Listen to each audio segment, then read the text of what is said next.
Hello students, I welcome you all to the first class in Economics for Finance. As discussed in the introduction, we have 4 chapters which are divided into units. In the first chapter, determination of national income, we have 2 units. In second chapter, public finance, we have 4 units, and money market 3, international trade 5 units. So today we are taking up public finance, which is a very interesting and live concept that you all would be able to relate to it. I am not following the order that has been given by the institute for various reasons. The first one is the natural flow of understanding. I believed it would be better you first understand the public finance and next international trade, second then money market, fourth you should come at the end to determination of national income, as it will give you a lot of clarity. Once you understand public finance, determination of national income will be, for you it will be easy to understand. All right, so great. So in the next 3-4 approximately 5 classes, we would be taking up public finance chapter. We have 4 units. Today we are picking up the first one, fiscal functions and overview. As mentioned in the introduction class, I request all of you to have the material that is displayed on the screen, which is already shared with you guys, to have a printed copy so that you can make a notes in it whenever required. If not on the, if you're not making separate running notes, you can make it directly in the material itself, so that it will be easy for you to during the times of revision. Okay, so let's pick up this fiscal functions on overview. Before we get into that, first, what is public finance? Let's understand the anatomy. Anatomy means the meaning for the word. So let us understand first the meaning for the chapter. You should always dig deep when you are starting the learning. You first understand the meanings first and then get deep dive into it. So what is the meaning for the word public and then finance? Finance we discussed yesterday. So public finance, in simple terms, financial matters related to public. So who handles this? Financial matters related to public. Public finance, what is the public money? So who handles public money? Basically the government.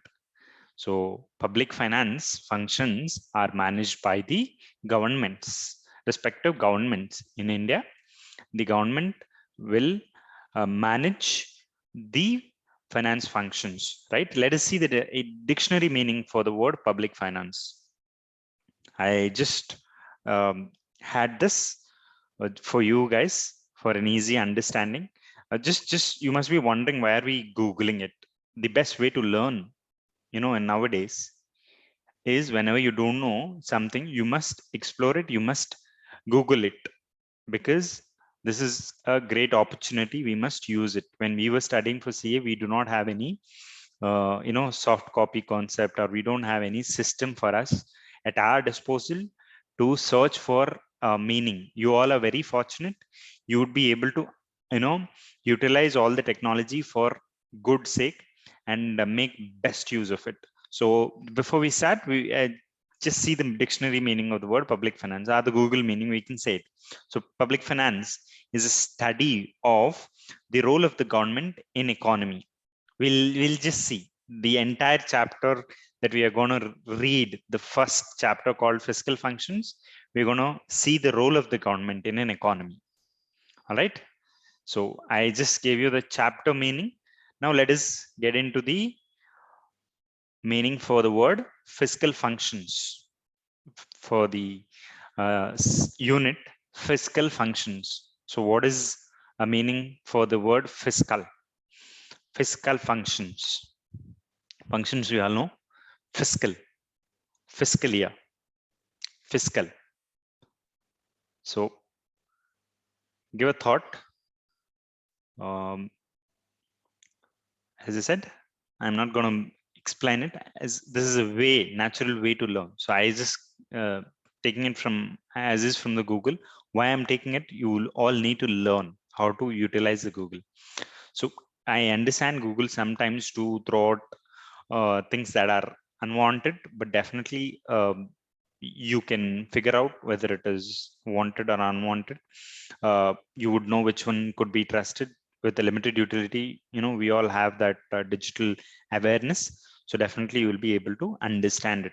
So I just Googled it. What is the meaning for the word fiscal in simple terms? Fiscal is something related to taxation, public revenues, and public debt policies, fiscal policy of cities' fiscal requirements or the country's fiscal requirements or relating to financial matters of fiscal transaction. All right.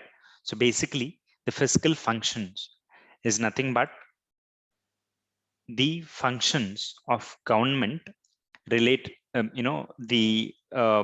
functions related to government revenue, especially taxes and expenditure as well. So how do government collect revenues? How do government, expend their revenues earned, and how do governments take decisions to, make revenues which are utilized for the benefit of public. All right. So that is the meanings for the anatomy or the the meanings for the word public finance and fiscal functions. In simple terms, public finance, fiscal functions is nothing but the government financial functions in an economy. So you all must be wondering, I think all of you would have studied in your foundation classes about the role of the government. What are the different kinds of economies that we had in the last 3-4 centuries? So I'm sure all of you must be must have read this concept. 3 different economic systems in the world. Basically, there is a philosophy in a way. I'm sure you must have read it. Capitalist economy,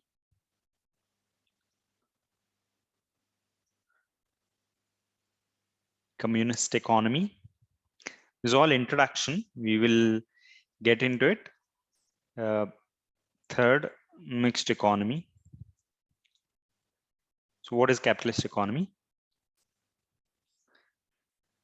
You all must be aware. It is there in foundation very in detail. Capitalist economy is nothing but a free market.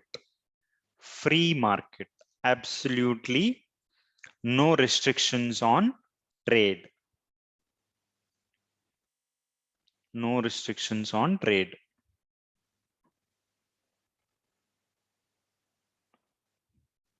For example, US, some of the European countries. Those are capitalist economy. This is a philosophy which has run the world, and for almost so many years, there is a ideological war that happened between capitalists and communists. Capitalists led by US, communists led by Russia. That's a long story. We are not getting into all of those things.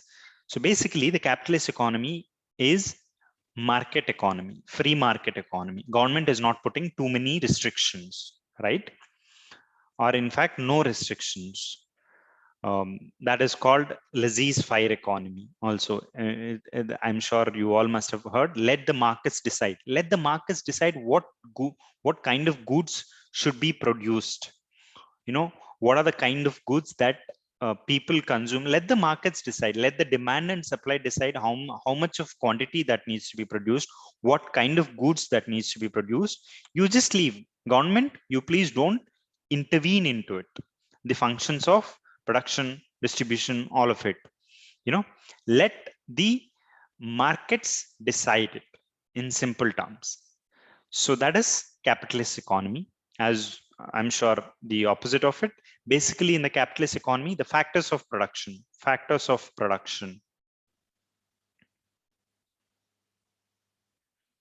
Factors of production. What are the factors of production? Very important. These factors of production are with the market. It is not controlled by government. What are the factors of production? Factors of production are land, labor, capital, entrepreneurship. These things are not controlled by the government. It is not at all in the control of the government. The private forces decide. They own the lands, they own the capital. So these things at their jurisdiction, at their at their will and wish, they spend based on the profits that they earn. So all the factors of production are in the control of private people. Government is not in control of it. That is a capitalist economy. When it comes to the communist economy, quite contrast. In the communist economy, the factors of production called land, labor, capital, entrepreneurship, basically all of these are in the control of government or with the control of certain associations / corporations which are controlled by the government. Basically, government is having complete hold of what to produce, how much to produce, where to produce, all of it. That is a communist economy. As the world, the war between capitalists and communists, the war has become almost one-sided in the current generation. Basically, by now it has almost become one-sided. Most of the biggest communist economies have fallen down, barring very few. Though Chinese say they are it's a communist economy, we cannot really, that is a kind of mixed, and that is altogether different. But right now you would not find too many communist economies, because communist economies have a lot of inefficiencies in it. When the government is controlling, obviously a lot of inefficiencies comes into it, so which led to fall in the productivity, efficiency, and the output, which led to fall in governments, and there is a complete strategic shift in the political spectrum, so which led many countries move towards capitalist economy. That is also called market economy, consumeristic economy. So India's case is slightly different.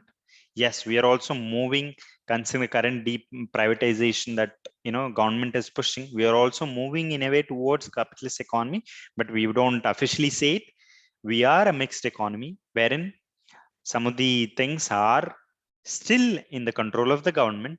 So that is the reason we officially called as mixed economy. We have taken good things from here and from here, and we held it, and that's called mixed economy. So that's basic about it. So now let us understand, when the world, everything is moving to capitalist economy, basically market economy, I'll call it from now onwards, market economy. So what is the role of government in the market economy? The first question that we all have to see. So let me go to the material, because you all would be referring material after the classes. So I'll try as much as possible to refer things from the material only, to take you guys the flow of subject through the material only, so that you will be able to easily connect to it. So that's why I will use this material only, and I'll use limited writing outside of the material. So yeah, let me go to the page number 26.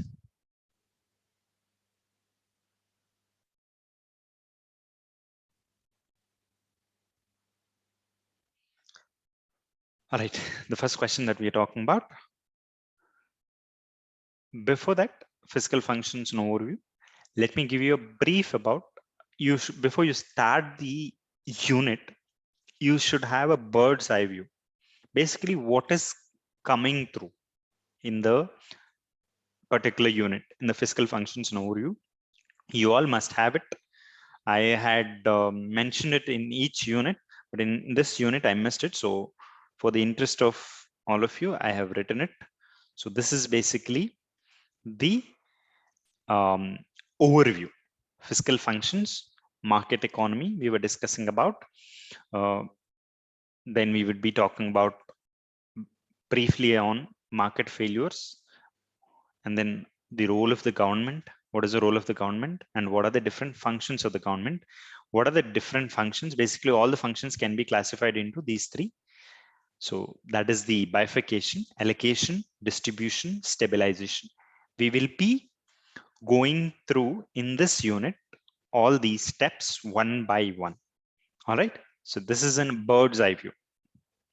So coming back to the role of government. So the world almost moved to the market economy. Government control on various factors like what to produce, how to produce, for whom to produce. All of these are determined by the market forces, which are demand and supply. If there is a demand, for example, if there is a demand for this pen, obviously there will be a production companies who will produce. If there is no demand, they will not produce it. Obviously, they will not incur losses by producing this unless there is a specific reason. So automatically markets take those adjustments, right? You all know, the era of films. I'm sure even your generation would know. Earlier, when we do not have phones, I'm not sure your generation aware of it. Yes, I'm sure you must be the last generation. So we all had cameras earlier.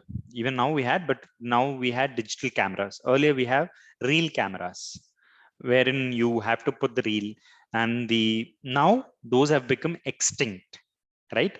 How this has become? So as market evolved, as there is a technology improvement, things have become outdated and moved out. Suppose Nokia phones that we use, they have not updated and they are extinct from the market now. So the market forces of demand and supply will decide what products should stay in the market, what should be produced by the producers, and what would be consumed by the producers. All of this, there is an interlink, and it will be automatically adjusted, and things will get in its own place.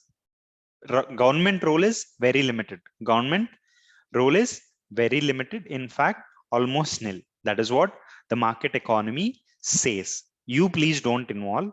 Just because of your involvement, there is a lot of unnecessary inefficiencies in the system. So most of the economists in the recent, initially from the 18th century, I mean, this is 1700 to 1800s. So the first and the famous economist called Adam Smith. This is a question that has come up earlier also in the exam. Explain the role of government in an economic system in the words of Adam Smith. Adam Smith is, he is the supporter of free markets, basically capitalist economy, and he only advocated for minimum government activity involvement. Wherever there is an important word which I have marked already, with underline. So for your revision, it will be easy. So the most important word, minimal government activity or involvement. Minimal involvement. This is a supporter of free market. So basically, let the markets decide approach. Government should not involve. Government has certain other important functions. Though in a market economy, government has certain other important functions. Certain things cannot be done by the private sector. For example, the land order, defense, justice, rule of law, all of this cannot be left it over to the private individuals. It cannot be possible, because these are certain basic things, certain important functions of the government, even if it is a free economy, cannot be left to the private sector. These functions have to be performed by the government anywhere in the world. Maintenance of law and order, say defense, justice systems, courts, all of this, right? And obviously, these are the important functions. Adam Smith says, governments, you please don't involve in the activities of what to produce, what kind of goods to produce, there are certain other important resource allocation functions. Whatever revenue that you got, there are certain important functions that you need to perform, like maintaining the law and order, the justice, all of this, and maintaining certain important public works like roads, electricity, water, all of this, right? Which markets will not be able to produce it, because you will not have sufficient profits in these things. Definitely, these cannot be done with a profit motive, right? So that is what Adam Smith says. This question is asked earlier. So you just have to mention simply supporter of free market, minimal government activity. There's certain important resource allocation function of the government. Those are functions like law and order, justice. All of these cannot be done by the private sector due to lack of profits, right? So society has certain imperfections that we all should agree. There are a lot of inequalities in the system. There are so rich and poor. There is a huge divide, right? So society cannot produce all economic goods and services. For example, certain basic things like education for poor, all of this society cannot produce. All of this cannot be left to the private sector. So society cannot produce all economic goods and services that its members desire to have. So obviously it cannot proceed. So therefore, an economic system should exist to answer the basic questions. So basically, there should be a certain system to answer the basic questions of what to produce, how to produce, for whom to produce, how much resources should be set aside to ensure the growth of a particular, productive capacity. So ensure growth of certain product. So all of this, there should be an economic system. Basically, there should be an economic system, but this should be very minimal involvement of government is minimal. That's what Adam Smith has said. That is what we discussed. For this particular question, you need to mention these keywords and you should answer. Most probably it would be asked for 3 marks or 5 marks, could be possible for 2 marks. So you should be able to comprehend it. The challenge for you guys is comprehending the content. Unless you understand the concept well, you will not be able to comprehend it. Comprehension means putting things, suppose in a simple words, comprehension means you should be in a position to explain it to other person in fewest words possible with conveying what you wanted to convey. So you should be able to get that. You will get that only when you understood it properly. So there is always link why you're not performing well in exams, though you are reading a lot. A lot of times you must also know the tactic of how to present it. Presentation is all about that. So keep that in mind. So why do markets fail? So we all, entire world is shouting for market economy. Government shouldn't involve free trade. There shouldn't be any restrictions. Why? If we leave it to the market, even for the things, suppose assume that you're not talking about all these areas of non-profit related, for example, law and order, justice, all of this, those will anyway be provided by the government. But in other goods, so other daily consumption things, right? Why government has to involve, though it is a market economy? That is a question.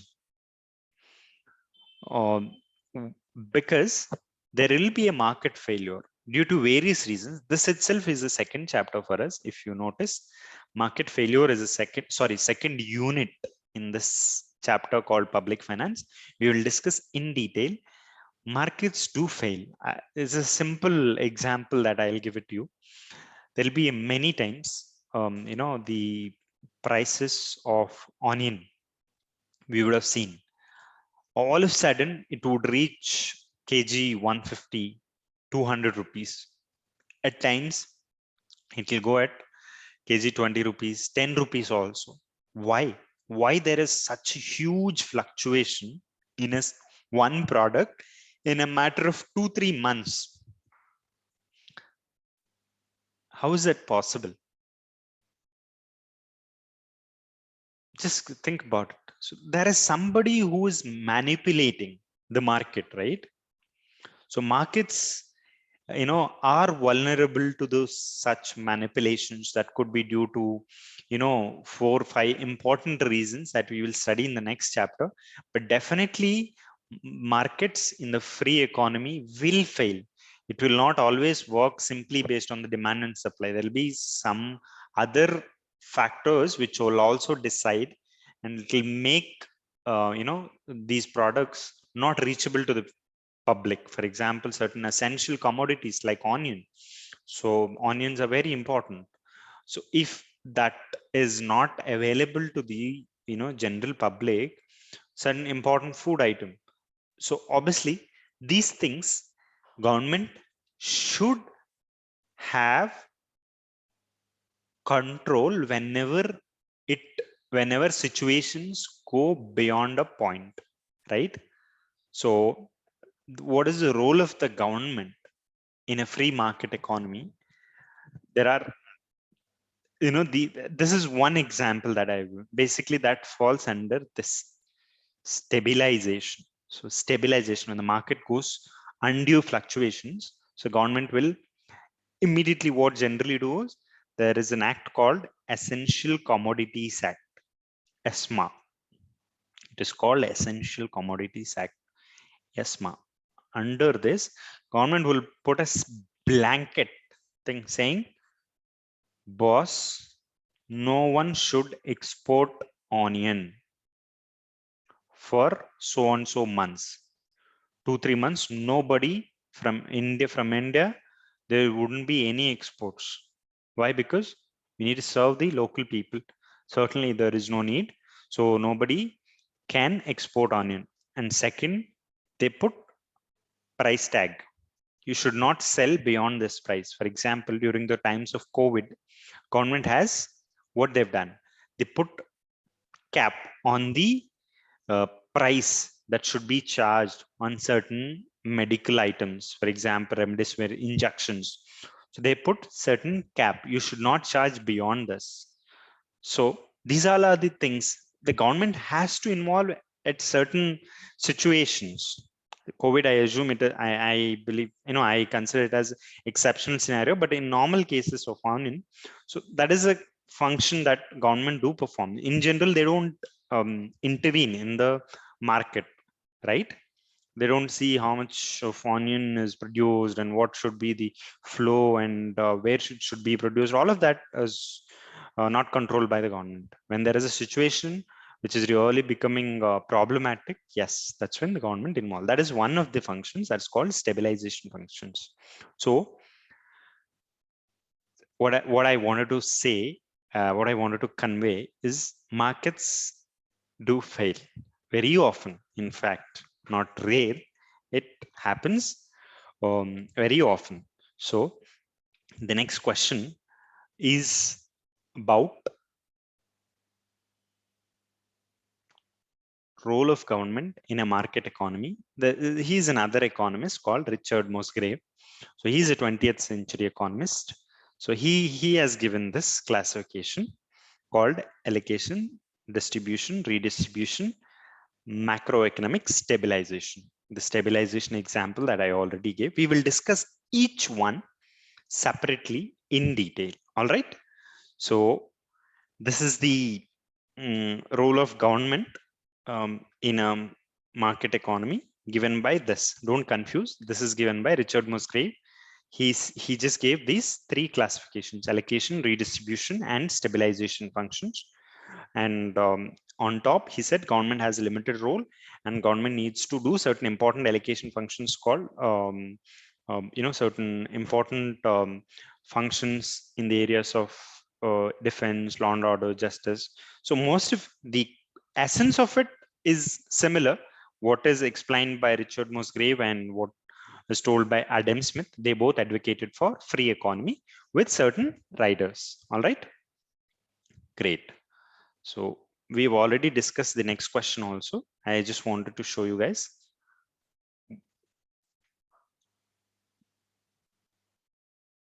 This question: why do markets fail to decide as to what goods should be produced? This is the fourth question. Why do markets fail? There's the next unit itself is about this. In summary, I'll just tell you guys, these are 5 important things.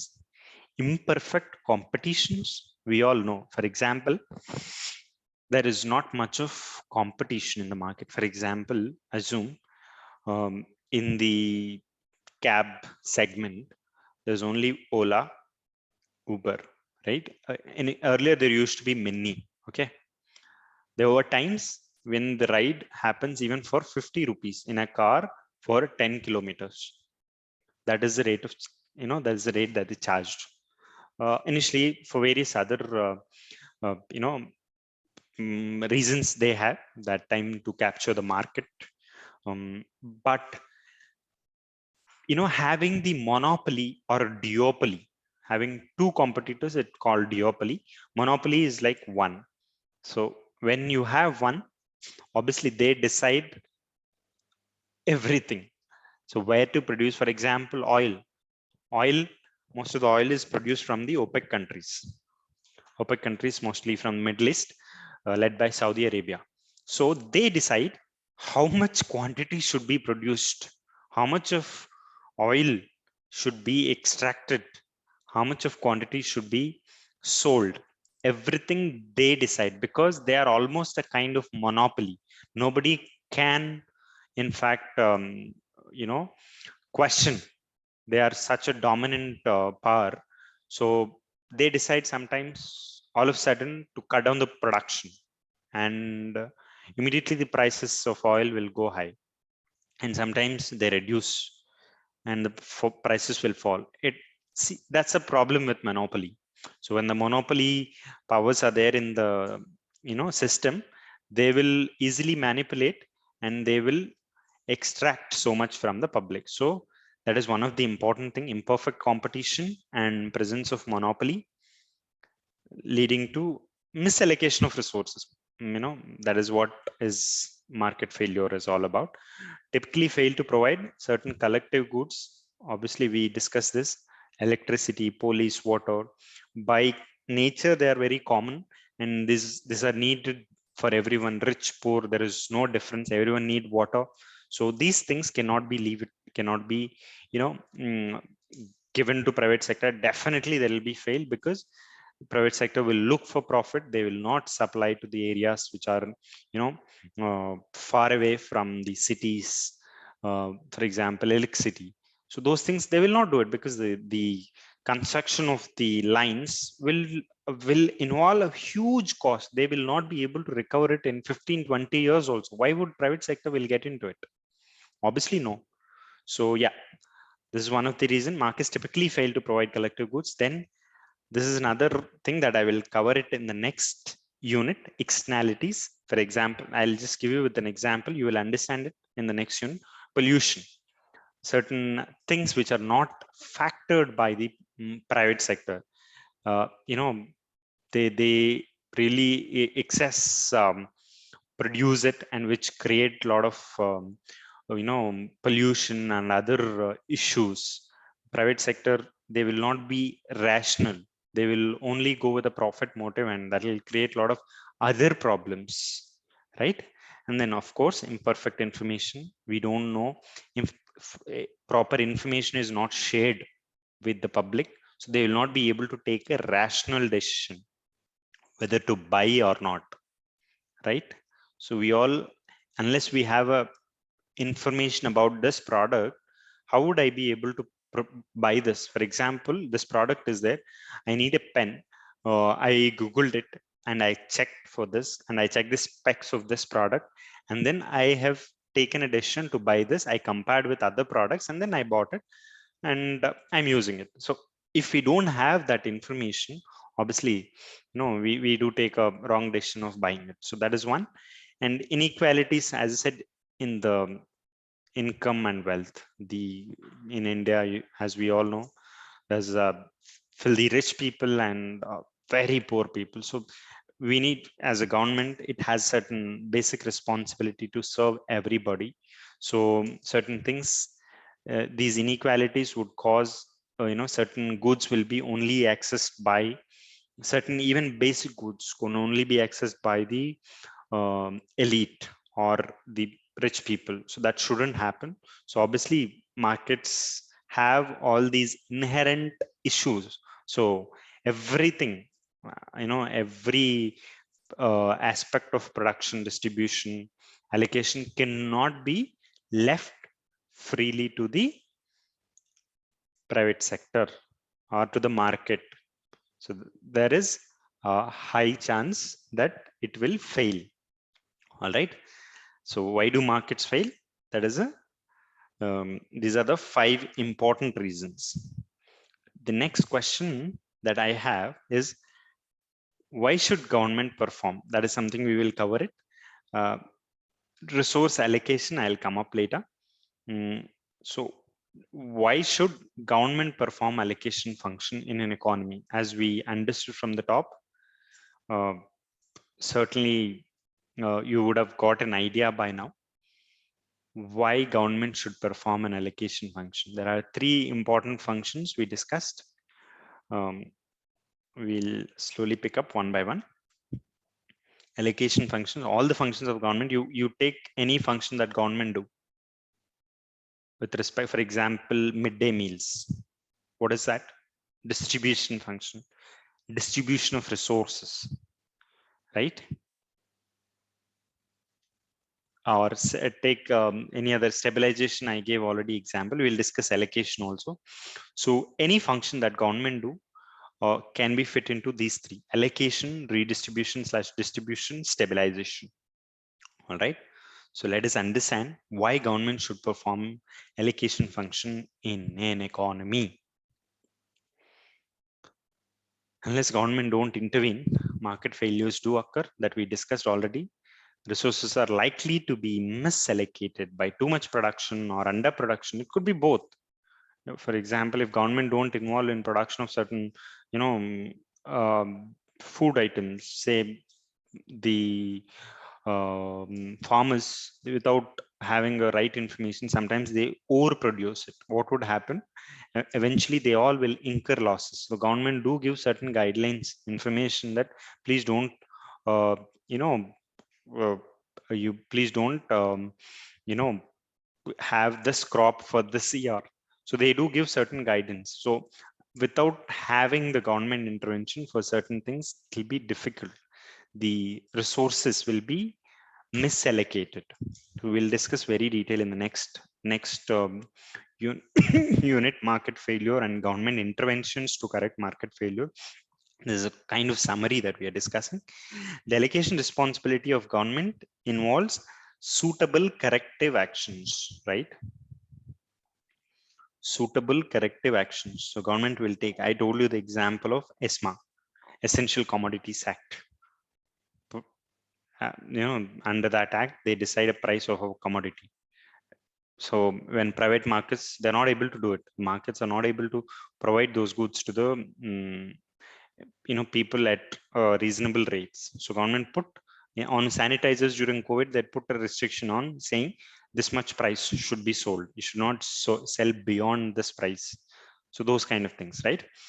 Goods and why should perform, we already had this level of idea, and briefly we'll discuss certain other things. For example, huge costs, for example, laying a metro line. So this involves a huge capital cost, or bullet trains. So what happens is, it'll at least typically, these are the things that are done for public cause. So when things are done for public cause, so what happens, the metro, for example, will at least take for recovery easily 25 to 40 years, easily, for the cost that incurred. You think government will incur, if you think private sector will put money into this, unless they earn private sector will look for short-term profit, or at least in the future time. Sometimes we don't even know for the railway lines that we had, metros, not sure the costs that we incurred, whether we are going to,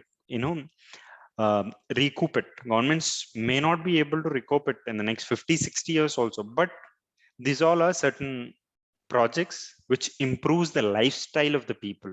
So that is why they put so much of money. So in these kind of areas, private sector will not look into it. Market will not look into it. I'm using market, private sector synonymously, so you can interchange and use it. So all right, great. Next.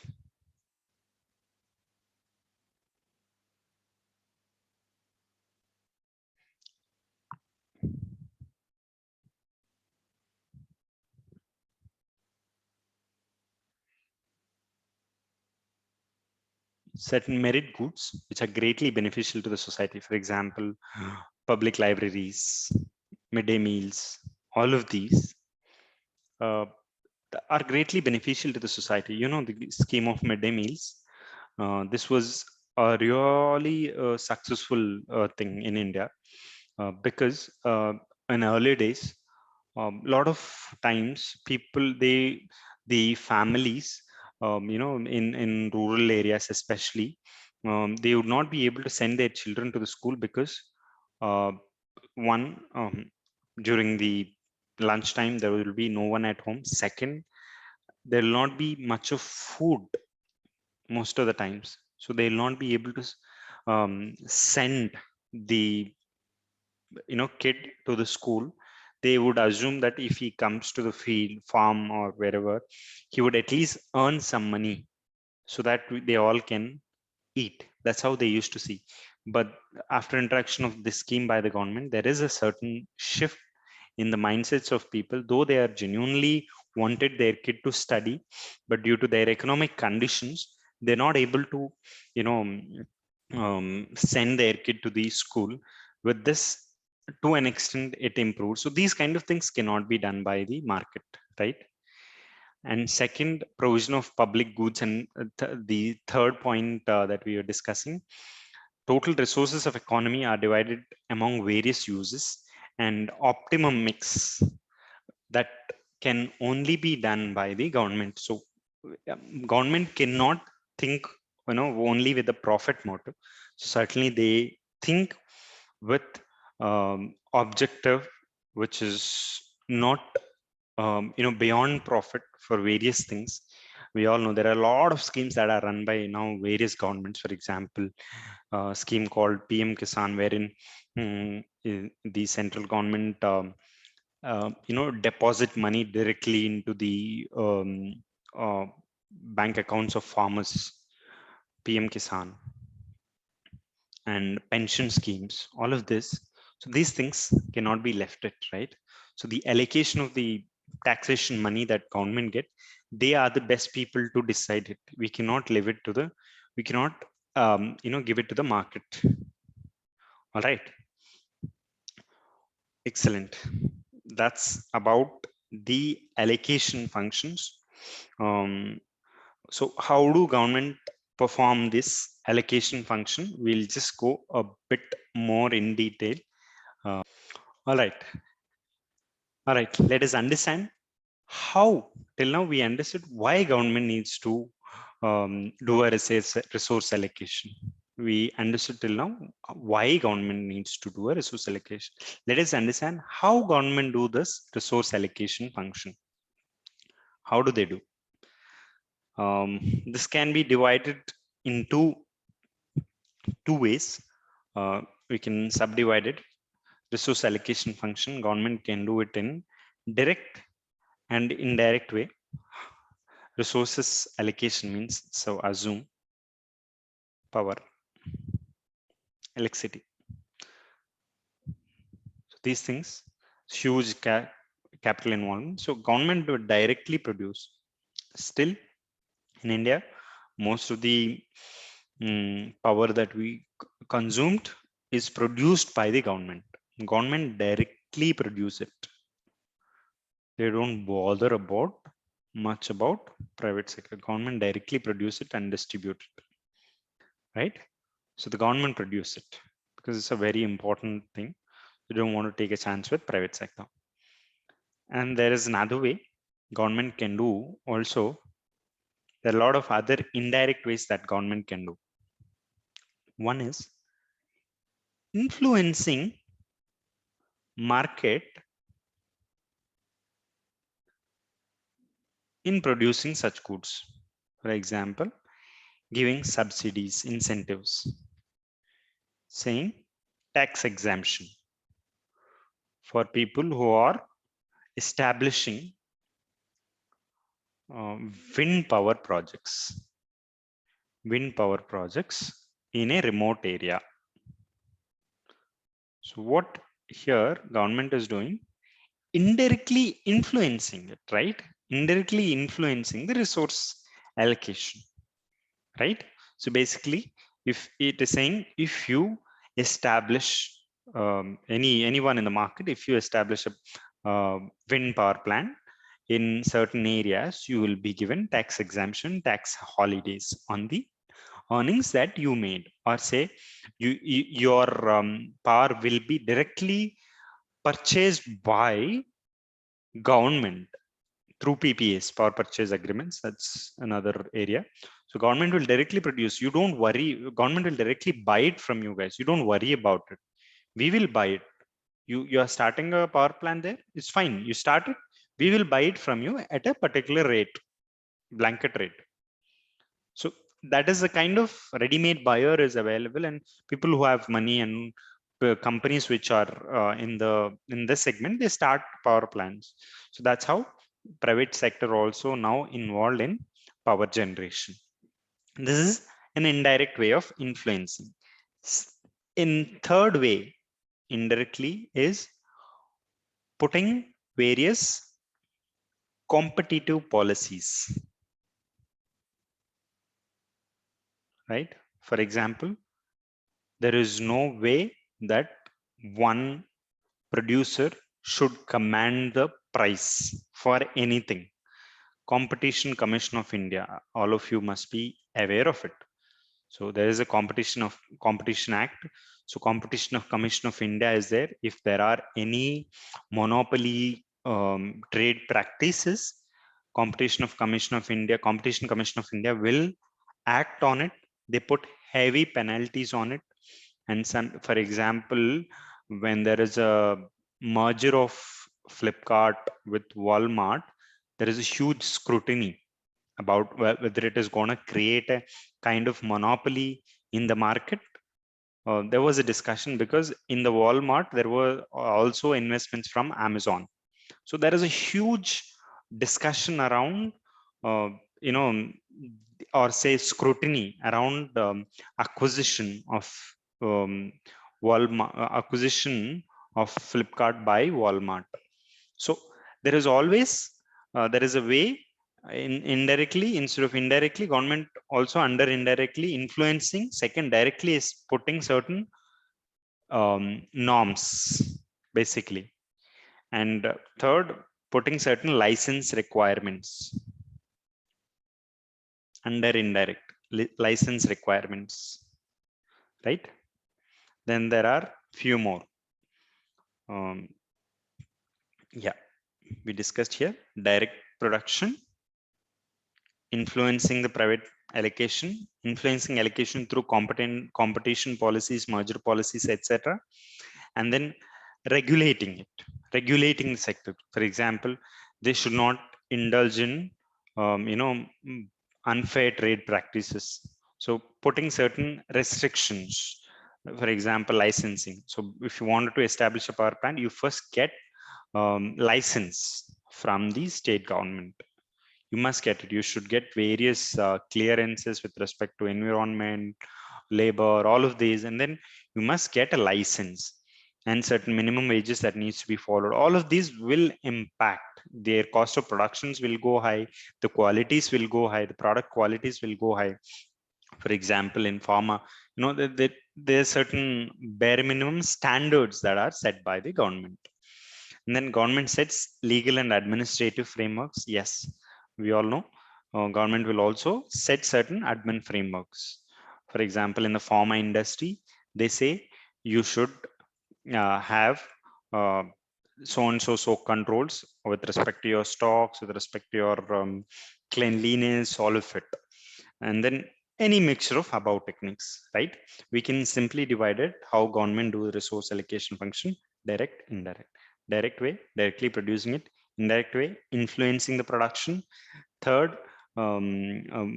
second, influencing it through their policies; third, licensing policies, putting certain restrictions and putting certain legal and administrative requirements. For example, for setting up certain thing, you need to have so and so minimum capital requirement. That is a legal and administrative requirements, right? So you should be capital rich for establishing a certain thing. So those kind of things are called legal and administrative frameworks.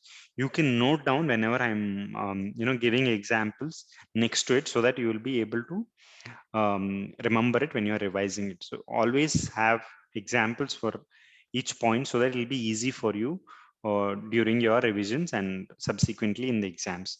And any mixture of the above techniques, mix of all of above, so also possible. That's how the government do the resource allocation function. So we discussed the first one, resource allocation function. So next we would be discussing the redistribution function or the distribution function. All right. All right. Now, after allocation function, we are discussing the next thing called distribution function of the government in the market economy, or in an economy in a way. What is the redistribution of the function? What is it? Why should government do the, like how we understand why government needs to do the allocation function? Why should government do the redistribution function or distribution function? It is a very simple common sense. Everyone is, we all are selfish. Markets are selfish. If government is not doing that distribution function for certain things, for example, people who are really good middle class, or say above middle class, governments, performing certain things, the benefits that they get from government are pretty much limited, but not a big deal, because they are having certain minimal standard of living. But in India, the income inequalities are so huge that sometimes, fortunately, there are not much of deaths due to hunger. It is still there, but that is a sad reality in a country of billion people. If government do not do this distributive function, the wealth among us is really skewed. It is an imbalance. Therefore, government has to intervene. For example, rationing the food, staple items like rice, all of this. Why government needs to do? Because people cannot be, some certain section of people are now not able to afford.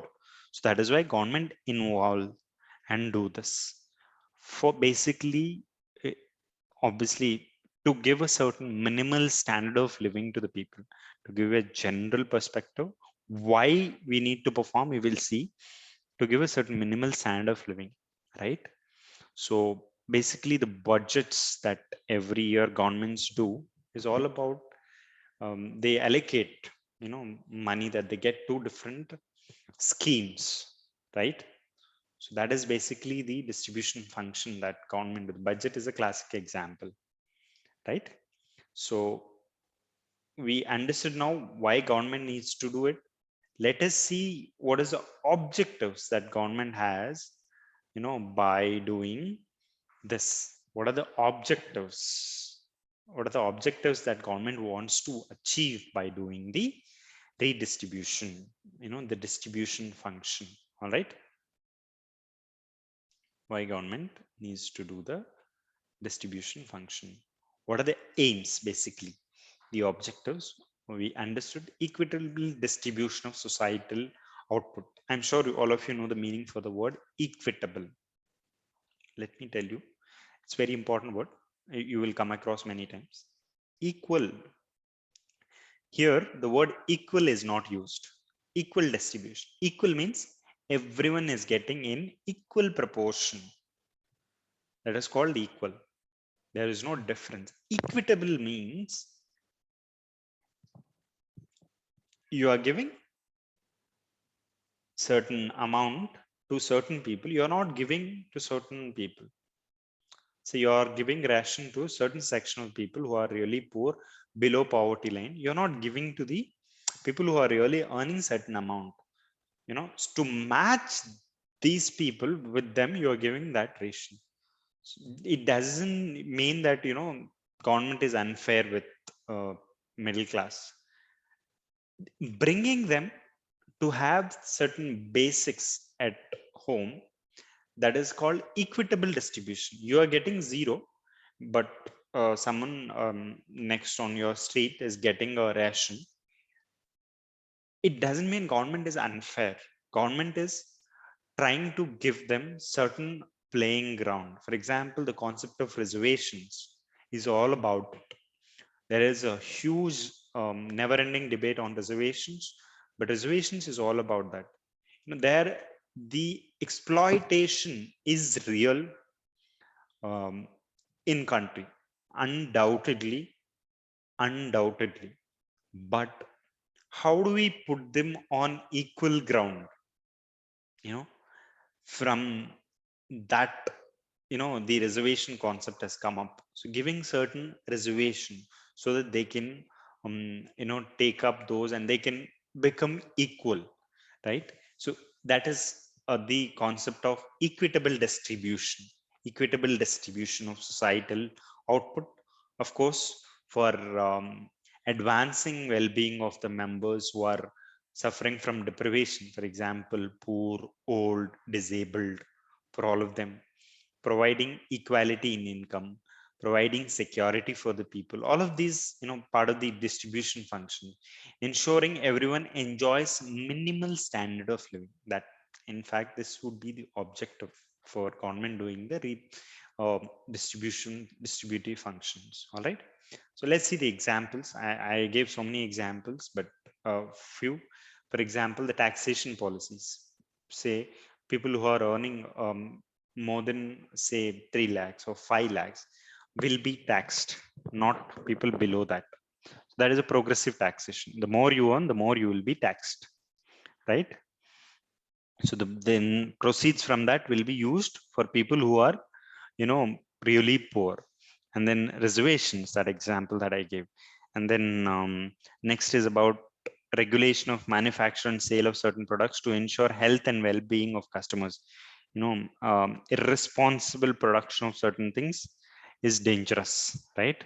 To ensure health, for example, the issue of firecrackers. So, you know, certain things will have to be done. Then special schemes for the backward regions, they do. These are examples of redistribution. Why? For example, certain states like Bihar, say why they are demanding for more funds is a simple reason. They are slightly, you know, underdeveloped. So giving certain special schemes to them. Of course, states like Andhra also demanding for it, but they're not really bothered. So these kind of things, you know, are the examples of these redistribution function of the government. So basically, redistribution measures should be accomplished with, there is, of course, when you are bringing, you know, reservation in it, that you are certainly compromising on the efficiency, right? Someone who's smart or someone who's more qualified is not getting into the job, but someone who's decent but definitely not up to the mark, there is a difference, but he's getting the job. Basically, you are upping him.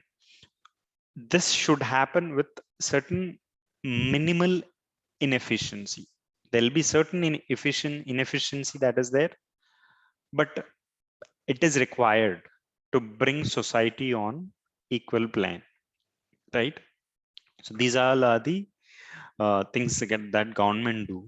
This is a typical redistribution function. These are the typical redistribution functions that government perform. So, all right, we discussed allocation, redistribution, right? Just to summarize what we discussed, first we discussed about the advocacy of market economy. Government should, markets decide what to produce, how to produce, but there are certain issues which lead to market failures very often. So government needs to intervene. So what are the role of government in the economy can be divided into three important functions: allocation function, redistribution function, and stabilization function. Stabilization function, I just gave an example already, so I'll briefly touch upon it, and then we can wrap up this particular chapter. All right, let's see quickly stabilization function. I understand this class is slightly going up, but we should cover it in one go so that it will be easy in understanding it. So the last leg in the unit is stabilization function. I had to give you certain basics before I start the stabilization function. This is a diagram that I have. Business cycles. I'm assuming all of you would have got a very limited or at least would have heard it. See, in economy, business, there is a concept called business cycle. This is pretty common. All days are not good for anybody. Everyone has to go certain ups and downs in the life, right? So similar in the economy, any economy in the world, any country or any world economy, there is certain pattern that is observed the way it is, going. There'll be, there'll be a peak. Don't assume peak only will start first, but it's like egg and chicken problem. So what starts at the beginning, we don't know what started. So there'll be always peak. When there is a peak, there'll be a slowdown, and the recession will come, where peak is scenario wherein there is a good employment levels, good production, and there is a good money in the economy, all of this, right? So in the peak, you will have a lot of salary hikes, all of this happen, new products will come, people will buy new things. There's a lot of money in hands of people and due to the production. Then slowly after some point, there'll be a slowdown and the recession will come in, people will lose jobs. And then there'll be a certain slight recovery that is called rough.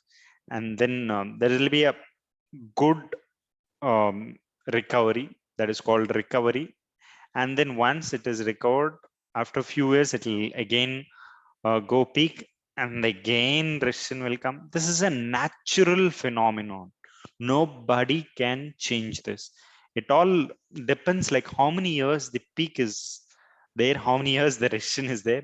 The more years that we all are in recession, the more sufferings that governments will have, people will have, businesses will have. So it all about how efficiently these business cycles are managed, right? The business cycles are managed.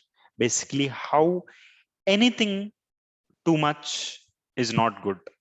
Even having a, uncontrollable peak is also not good. What would happen when there is a uncontrollable, peak?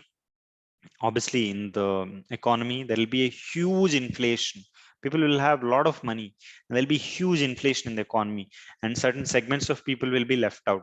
Poor people will not be able to buy anything in the markets, even certain basic commodities they will not be able to afford. So that's a big problem. Not, there's some basic thing that all of you should understand. Having peak also not good.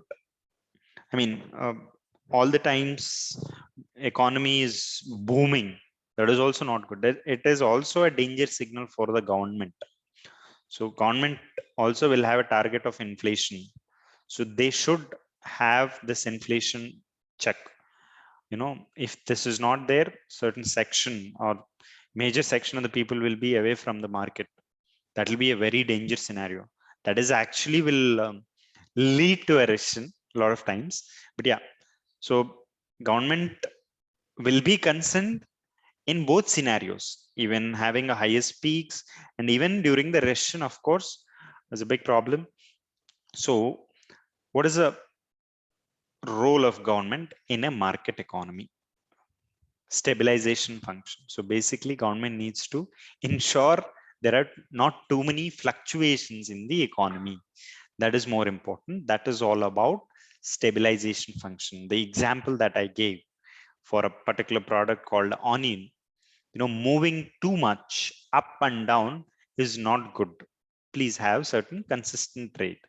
So that is what the government would expect from the producers, the sellers, right, in the supply chain.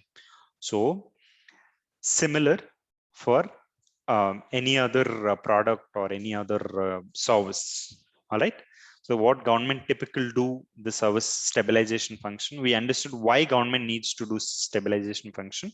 Next, we'll understand how government do the stabilization function. All right.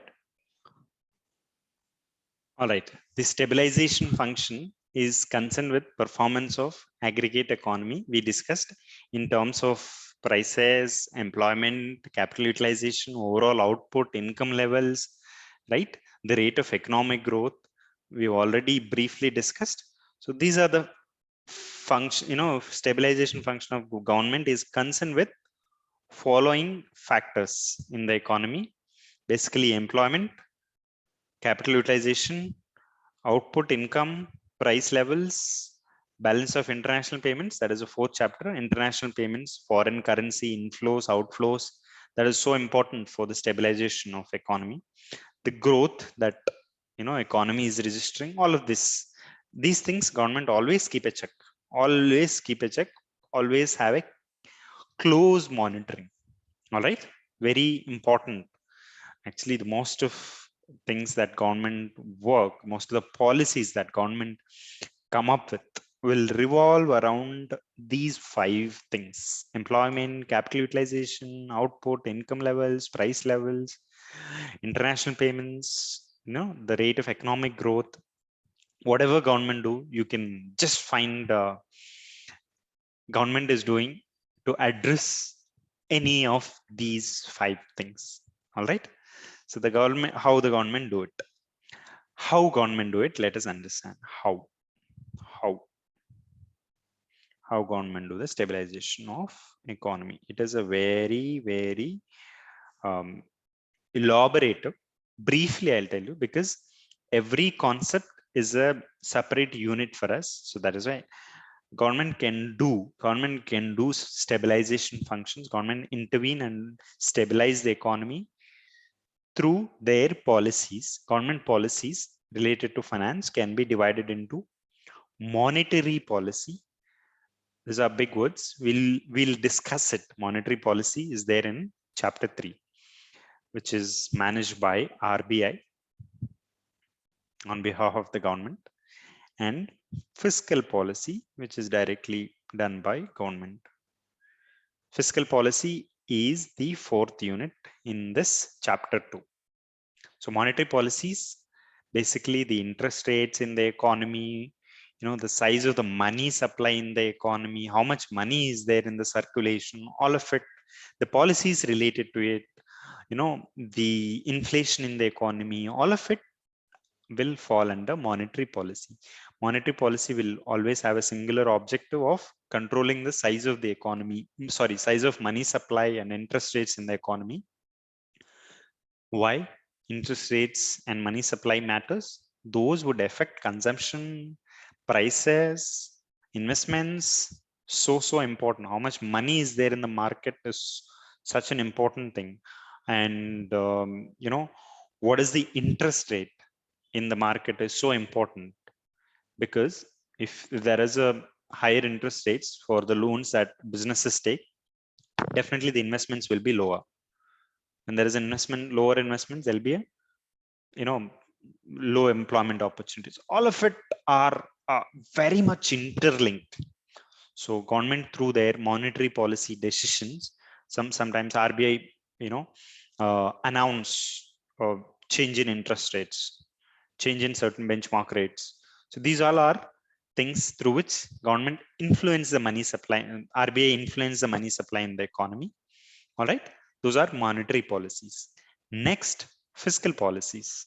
For example, direct actions by the organizations in terms of expenditure and taxation decisions that government take, direct actions in kind of government putting new laws into place. For example, Essential Commodities Act or taxation policies, charging too much or too low taxes, either for increasing it or for discouraging it. All of this, right? These are called fiscal policies. Fiscal policies are nothing but taxation policies.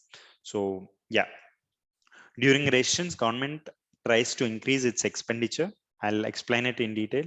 When there is a recession, obviously there's a shortage of money in the economy. There's not too much of money in the flow because everybody is so worried. What if I invest now? What will happen?